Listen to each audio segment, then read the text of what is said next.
میں ہم پاکستان تحریک انصاف کی اگر بات کریں تو ان کو 3 MNAs اور 1 MPA کے جو سیٹ ہے وہ واپس مل چکی ہے. یہ تو اچھی نیوز ہے، لیکن اس کے بعد جو شیر افضل مروت ہیں وہ یہ فرما رہے ہیں کہ جو رجیم چینج ہوئی ہے اور سعودی عرب اس میں ملوث ہے. اس وقت بخاری صاحب جب سعودی وفد یہاں پر موجود ہے، سرمایہ کاری یہاں پر ہو رہی ہے، لیکن just to get the limelight انہوں نے یہ اسٹیٹمنٹ دے دیا ہے اینڈ ہی سکسیسفل.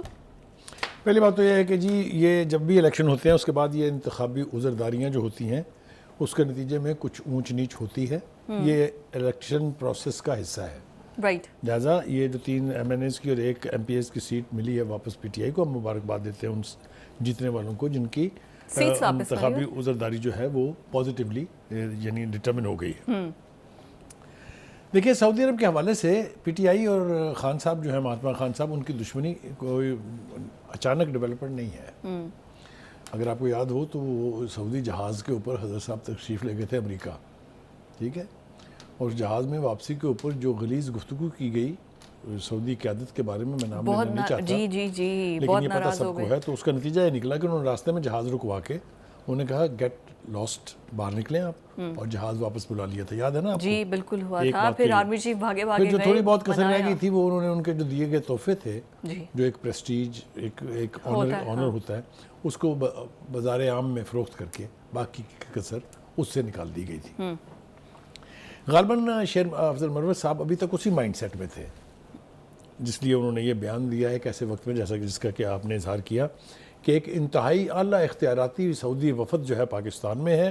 اور 25 سے 30 بلین ڈالر کی انویسٹمنٹ کی بات ہو رہی ہے. لہٰذا انہوں نے اپنی یپ کرنے کے لیے یہ موقع اپنی دانست میں مناسب سمجھا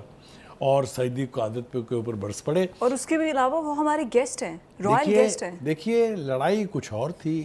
لڑائی خان صاحب کی ان کے ساتھ تھی جو ان کو لے کے آئے تھے. ان کو نکالا انہوں نے ہی تھا جو ان کو لے کے آئے تھے. ملبہ ڈال دیا انہوں نے سعودی عرب کے اوپر صرف اپنے اس مرشد کو خوش کرنے کے لیے. نہیں، انہوں نے کہا ہمارا اس سے کوئی تعلق نہیں، PTI نے کہہ دیا کوئی تعلق نہیں اس بیان سے. کہنا پڑے گا نا. مطلب ہے ایک سیاسی جماعت کے لیے اس قسم کا وتیرہ اختیار کرنا جو ہے اس کی اونرشپ لینا بڑا مشکل کام ہوتا ہے. یہ تو وہ ہے نا صبح سے شام تک یہ بیان جاری کرتے ہیں، رات کو بیان جاری کرتے ہیں، صبح تجدید کر دیتے ہیں، اگلے دن دوپہر کو اسی دن دوپہر کو معذرت کر لیتے ہیں، تیسرے دن جا کے بانی PTI سے ملتے ہیں اور آ کے ایک نئی درفنتنی چھوڑ دیتے ہیں. تو یہ تو عادی مجرم ہے اس حوالے سے. تو زبان پر چونکہ قابو نہیں ہے، کوئی کنٹرول نہیں ہے، اس لیے جو منہ میں آتا ہے کہہ دیتے ہیں. کیا کیا انہوں نے نہیں کہا خود اپنی پارٹی کے بارے میں، پارٹی کی لیڈرشپ کے بارے میں، کبھی گوہر علی خان کے بارے میں، کبھی حامد خان کے بارے میں. تو یہ مطلب ہے یہ بد زبانی جو ہے یہ ان کا چونکہ وتیرہ ہے، اس لیے یہ جو صورتحال ہے. علی امین گنڈا پور بھی بہت کچھ کہہ رہے ہیں. وہ کہہ رہے ہیں کہ انہوں نے 40 سال میں ایک ہاسپٹل تک نہیں بنایا نون لیگ کے بارے میں. دیکھیے امین گنڈا پور صاحب جو ہیں وہ اب چونکہ چیف منسٹر ہیں، لہٰذا ہم بہت سوچ سمجھ کے ان کے بارے میں گفتگو کرتے ہیں. لیکن جب وہ کچھ ایسی یعنی درفنتنی چھوڑیں گے جس کی ٹوٹل بنیاد جھوٹ ہو تو رد عمل دینا مجبوری ہو جاتی ہے. انہوں نے انتہائی ڈھٹائی سے یہ فرمایا کہ 40 سال میں PMLN نے ایک ہسپتال نہیں بنایا.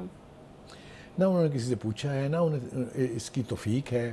نہ انہیں ملک کے حالات کا کوئی ادراک ہے، نہ ریالٹی سے کوئی ان کا تعلق ہے. اب میں جلدی میں آپ کو جو مجھے نام یاد آ رہے ہیں وہ میں آپ کو بتا دیتا ہوں کہ کون سے ہسپتال انہوں نے بنائے تھے. نون لیگ نے میو ہاسپٹل کا سرجیکل ٹاور ابھی حال ہی کی مثال ہے جو اپنی طرز کا ایک انوکھا پروجیکٹ تھا. اس کے بعد آجیے جناب PKLI جو کڈنی ٹرانسپلانٹ کا اتنا بڑا پروجیکٹ ہے، اس کی دنیا بھر میں تعریفیں ہوئی ہیں. ان سے پوچھئے گنڈا پور صاحب یہ آپ نے بنوایا تھا یا آپ کے پچھلوں نے بنوایا تھا؟ ایک آگے چلیے انڈس ہاسپٹل، اس کے بعد 1 یونٹ جناح ہاسپٹل، سید مٹھا ہاسپٹل، نواز شریف ہسپتال جس کی کئی برانچز ہیں، طیب اردگان ہسپتال مظفر گڑھ، اس کے بعد شیخ زید میڈیکل کالج ہسپتال رحیم یار خان. یہ تو وہ چند ہے جو مجھے یاد آئے ہیں. اس میں بہت زیادہ اضافہ کیا جا سکتا ہے اس لسٹ میں، لیکن ان کی عقل کی داد دینی چاہیے جنہوں نے بیان جاری کرتے ہوئے یہ بھی مناسب نہیں سمجھا کہ میں دیکھ لوں کہ اس کا کوئی حقیقت سے تعلق بھی ہے کہ نہیں ہے. لیکن وہ چونکہ اس طرح کی ہانکنے کے لیے مشہور ہیں، اس لیے اگر یہ گورنمنٹ ایک کینسر ہاسپٹل بھی بنانے جا رہی ہے نا کینسر کیور کے لیے، دیکھیے مطلب ہے ان کے اس بیان کی کوئی بنیاد نہیں ہے، اس لیے اس کے اوپر اس سے زیادہ اگر ہم جائیں گے تو بلا وجہ یہ پی ٹی آئی کے ٹائم پہ کتنے ہاسپٹلس بنے ہیں جس بیس پہ یہ علی امین گنڈا پور دیکھیے ان سے یہ پوچھے کوئی کہ آپ پچھلے آلموسٹ 11-12 سال سے ہیں کے پی کے میں، یس آپ نے ایک پروجیکٹ وہاں کیا تھا جو بی آر ٹی تھا، بی ٹی آر یا بی آر ٹی ٹھیک ہے بی آر ٹی، جس کے کرپشن کے سکینڈل جو ہیں وہ پوری دنیا میں چل رہے ہیں، وہ پتہ نہیں 29 ارب سے بننا تھا، وہ جا کے 120 ارب میں بنا ہے، اس کے باوجود وہ پروجیکٹ انکمپلیٹ ہے، فل آف ڈیفالٹس ہے، اس کے اندر ان مینوفیکچرنگ ڈیفالٹس ہیں، اور اس کے حوالے سے اتنی کنٹروورسیز ہیں، اتنی کرپشن، اے ڈی پی بھی نے کہا کہ دس از دا کرپٹ ترین project in that province, anyway, اور آپ نے کیا کر کے دیا ہے، کوئی ایک اینٹ لگائی ہو کہیں تو وہ ذرا جلدی سے بتا دیجئے، آپ اپنے گریبان میں جھانکنے کا اب شاید رواج نہیں رہا ہے،